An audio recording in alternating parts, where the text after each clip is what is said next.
Back to College Statistics. For most of the course, I'm going to decorate each slide with abstract art from around the world.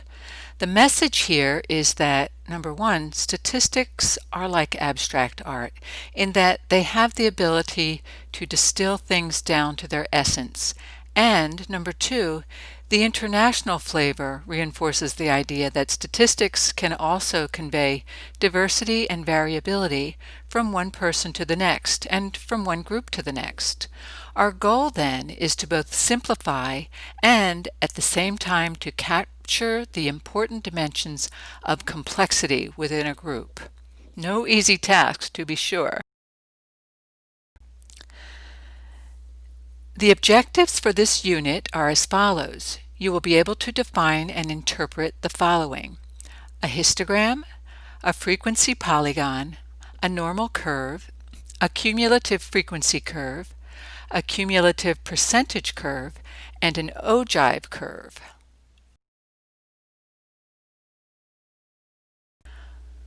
A histogram is a bar chart. You've probably seen bar charts many times in reports you've read. It's a visual or graphical sister to the tabular frequency distribution we saw in the last PowerPoint.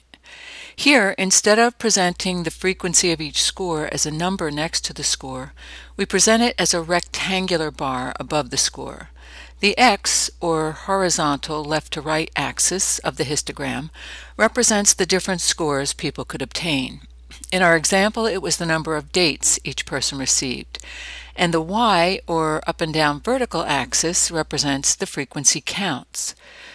So you can see the purple bar above 0 on the X, or horizontal axis, reaches up to the frequency of 4 on the Y-axis. The interpretation is that 4 people received 0 dates. So similarly, the bar above the 1 on the X-axis reaches up to 2 on the Y, or the frequency axis. So this interpretation is that 2 people received 1 date. There's no bar above 2 on the X-axis, so we conclude no one received exactly 2 dates. 6 people received 3 dates, so how many people received 4 dates?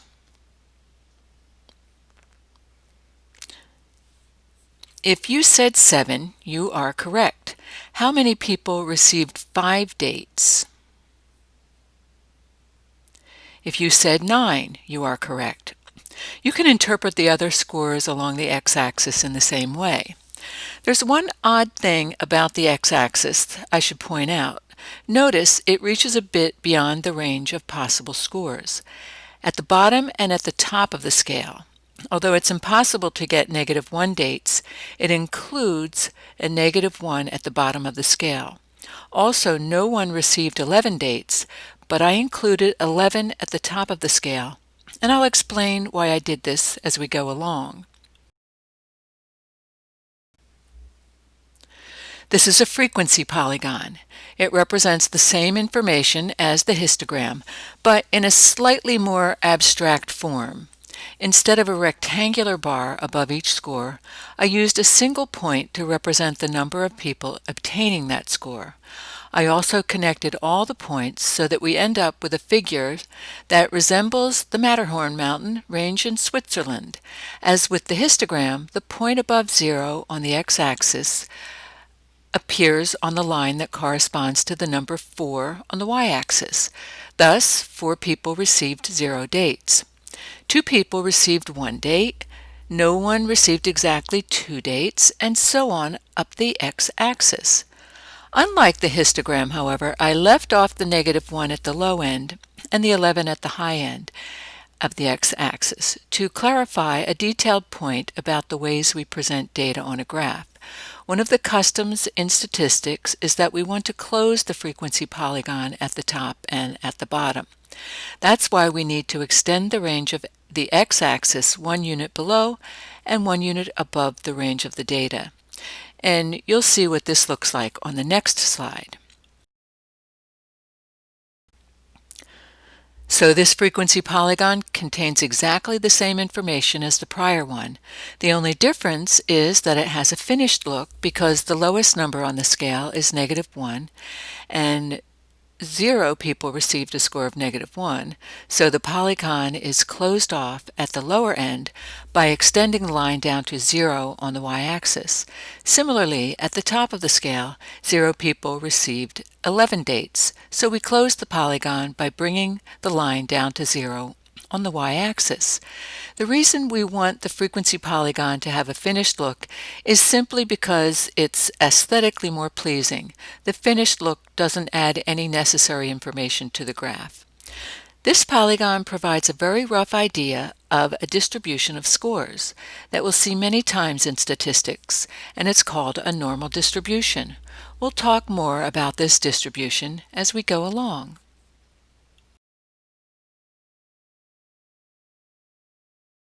Here are 3 drawings by Picasso that reinforce the idea that we can represent a complex image with a simplified, stripped-down image. I've always been fascinated with Picasso's series of bull drawings. He started in the top row with a sketch that included lots of detail and features of the bull. Then in the second row down, he eliminated some of the detail and drew a bull that was more representative of bulls in general, not one bull in particular. Finally, in the third row, with just a few brushstrokes, he captured the defining features and presented an abstract, idealized version of a bull, a stripped-down version of the original that conveys the idea of a bull with just a few simple brushstrokes. In our work in statistics, a description of a characteristic in the population is like the top row, drawn with lots of detail and complexity. The bottom row is like a description of the characteristic in a sample, drawn with just the most important lines.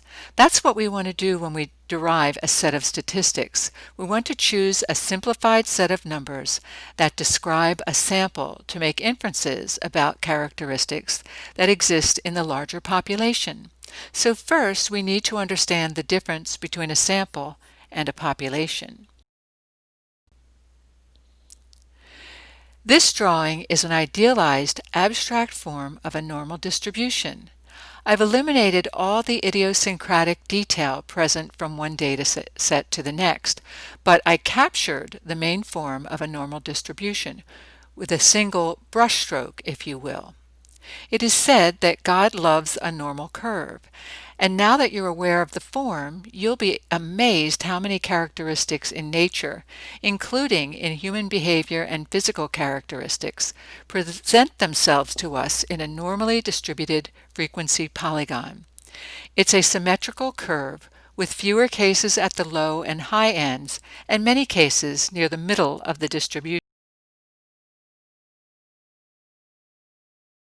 Here's an artistic version of the idealized abstract form of the normal curve. I include it here simply for artistic purposes, so you can see its beautiful lines. This is the cumulative frequency curve. It's the graphical companion to the cumulative frequency table that we saw in the prior PowerPoint lesson. To create it, I simply arranged the scores from -1 to 10 along the x-axis and then placed a point above each score to represent the number of people who received a score at or below the target. For example, no one received -1 dates, so I placed the point at 0 on the y-axis. 4 people received 0 dates, so I placed a point at 4 on the y-axis above 0 on the x-axis. 6 people received 1 or fewer dates, so I placed a point at 6 on the y-axis above the 1 on the x-axis, and so on up the scale for the x-axis.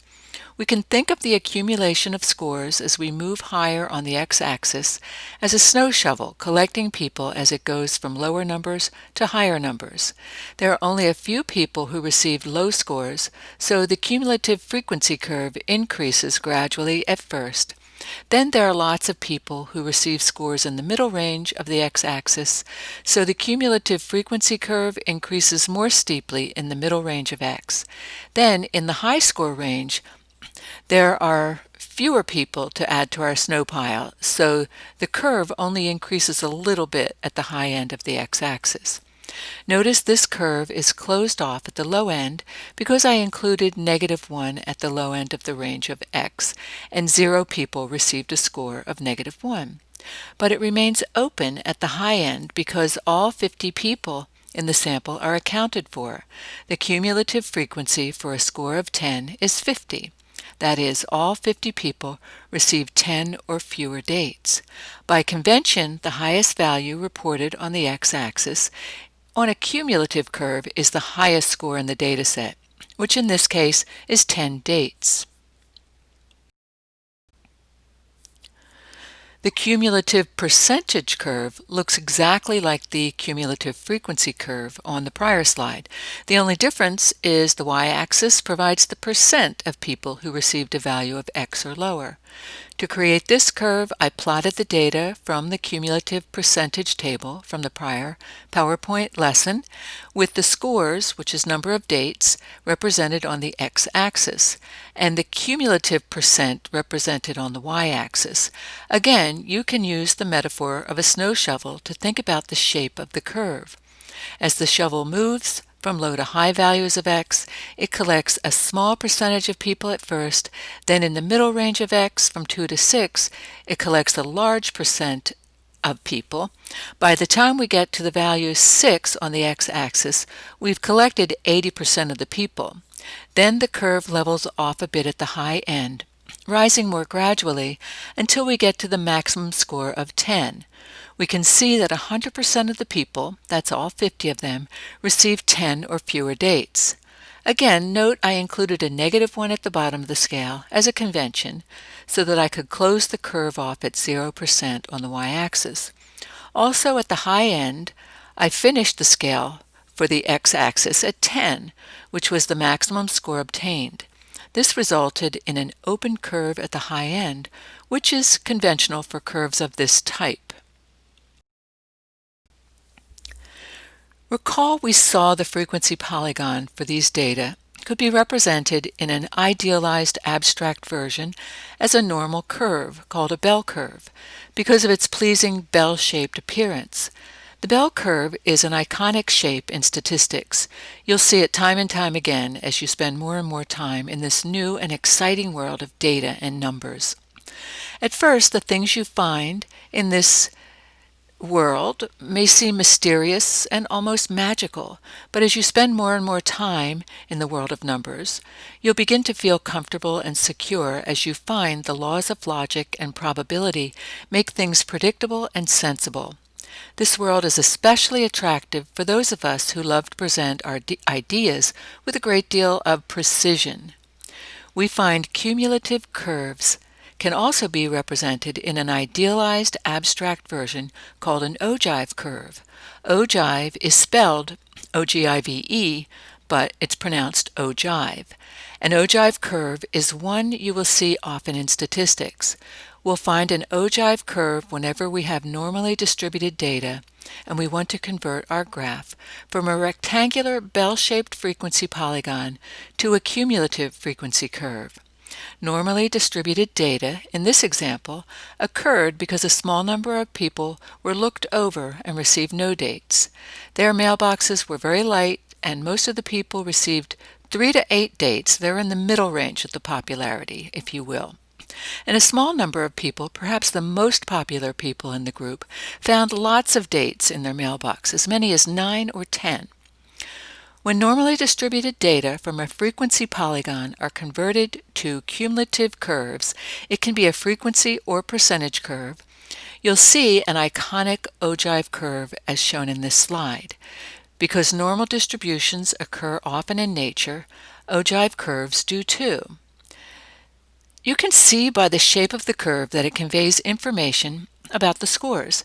Think again of the snow shovel moving along the x-axis, collecting people as it goes. It moves up gradually at the low end because only a few people obtained low scores. Then it rises more steeply in the middle range of x because many people obtained scores in this range. And finally, it levels off at the top because only a few people obtained high scores.